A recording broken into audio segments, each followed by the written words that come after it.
কাঁদছে। একদিন দুদিন নয়, প্রায় তিনি এইভাবে টুকরে টুকরে কাঁদে। লোকেরা বলল, ছেলেরা বলছে, পাড়ার লোকেরা বলেন, ইয়া রাসূলুল্লাহ, আবু বকর পাগল হয়ে গেছে। আবু বকর নামাজের ভিতরে কাঁদছে কেন? এভাবে তিনি কান্না করে কেন?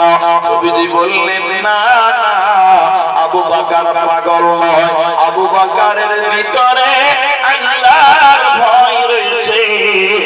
এজন্য যখন তিনি নামাজে দাঁড়িয়ে যায়, আল্লাহর ভয় তাকে দিলে ধাক্কা দেয়, আল্লাহর ভয় তার জাগ্রত হয়। এজন্য নামাজের ভিতরে আবু বকর টুকরে টুকরে টুকরে টুকরে টুকরে টুকরে কান্না করে।